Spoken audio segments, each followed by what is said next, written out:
Hello students, welcome to this class once again, and today I will continue the topic in my last video, that is the how do organisms reproduce, and now we will discuss the sexual reproduction in plants as well as in animals. So in plants, when you talk about what are the reproductive parts, as we all know, they are stamen and the pistil. Stamen contains what? The anther and the filament, and the pistil or the carpel contains what? The stigma, style and ovary. So what is going to happen here now? The pollens that have matured after the bursting of the anther, they will reach the stigma of the in the same flower or in the different flowers. So if it is the self pollination, it is the same flower, and if it is cross pollination, it is different flower of the different plants. But one thing you have to remember here, that the flowers have to be of the same species. Otherwise, fertilization will not yield any result. So now the pollen grain has reached the flower of the same species of the stigma of the flower. Now they are in presence of enzymes and some sugary substance which is sticky, and the pollen grains develop into the pollen tube. Chemotropism takes place, and there is a movement of this pollen tube downwards because of the chemical reaction, and it enters the ovary through the micropyle, the small pore, and it goes inside the ovule. But before it enters the ovule, the male gamete, that is the pollen grain, is in the pollen grain, male gamete is there. So that divides into two parts. So that sperm nucleus divides into two nuclei. Always there will be fusion of nucleus between the male and female gamete in sexual reproduction, as you all know.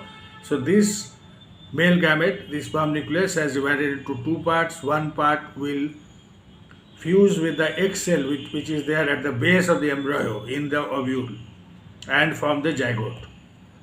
There are two other synergid cells also along with the egg cell, and the other part of the nucleus, the sperm nucleus, will fuse with the two polar nuclei, which are the parts of the nucleus of the endosperm. So one fertilization is taking place at the base, and the another one is taking at the center, and that is why there are two fertilizations. So there is double fertilization.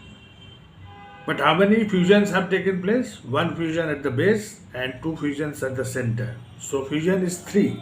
Fusions are three. So that is triploid. When we talk about these chromosomes, this triploid, diploid, haploid, so this is called the triploid fusion. So students, this has happened. So fertilization has happened. I repeat again, the sperm nuclei, which is being carried by the pollen tube, has divided into two parts. One part will fuse with the egg at the base of the embryo sac and form the zygote. The another part will fuse with the two polar nuclei. So there are three fusions, and fertilization is taking place twice. So it is double fertilization. So you have to remember that in plants it is the double fertilization which takes place. Now, after the fertilization has taken place successfully, so what will happen? All other parts will fall off, the sepals and petals, and this zygote will start dividing, and this ovule will turn into a seed, and the ovary will turn into the fruit. Now, when the seed starts germinate, there are two parts, that is the radicle and the plumule. Radicle will give rise to the roots downward, it grows, and plumule will give rise to the shoot, which grows upwards. So this is the reproductive cycle in plants. So you have to remember this, all these, and figures are there in your book. You have to just see them and remember the leveling, even the double fertilization which is happening in the female part in the pistil is also there. So you have to just consult them and you have to see them, learn the leveling, because questions come regarding these figures also. They give the figure, ask you to level them, or even if leveling has been done in the form of numbers 1, 2, 3, 4, you have to answer the questions. What is 1, what is 2, what is 3, and what is its functions, like this. So my intention is to just to help you again and just to remind you about the important points from the examination point of view. And now in the male and female human, what is happening in the reproductive system? So same as in the plants, the male gamete has to fuse with the female gamete. Then only sexual reproduction will be completed, and for that fertilization is must. So fusion, after fusion only fertilization will take place. So male gamete, that is the sperm, it is in the male body, and there are other reproductive organs in the male body. Similarly, there are other reproductive organs in the female body. So the male gamete, which is the sperm, has to fuse with the female gamete, that is the egg cell or the ovum in the female body. Now the reproductive parts of the male, as you visualize, and the main part is the testis, because it has got two kinds of cells. One is seminiferous in the seminiferous tubules, and other is the Leydig cell or cells of Leydig. And the seminiferous tubules, in these tubules, sperms are produced, which is so important, and the Leydig cell produce the male hormones. So now when the sperms have been produced, they are stored in the epididymis, which is there at the walls of the testis, but they have to be taken out. They have to be carried out, so that transportation is done by the sperm duct, which is called the vas deferens. Now this small duct is carrying the sperm, and it is bringing it just below the bladder, and it is joining.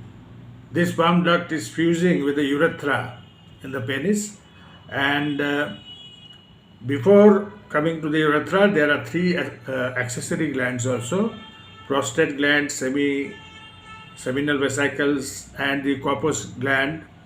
The seminal vesicles and prostate gland give fluidity to the sperms and make it semen, and also give nourishment to the sperms, and make the semen alkaline also, so that it does not have any acidic impact in the female tract.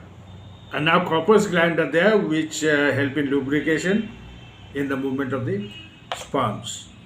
And through the ejaculatory duct, sperms are released or transferred to the vagina of the female tract, which is necessary for fertilization.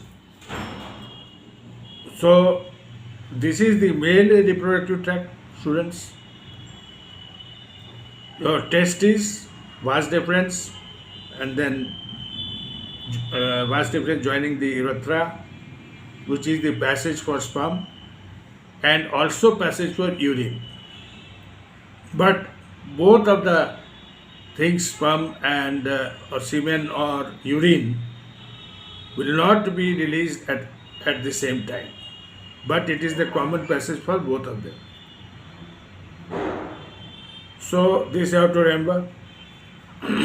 And this is the male part. And now once the sperms are transferred by the penis to the vagina of the female tract.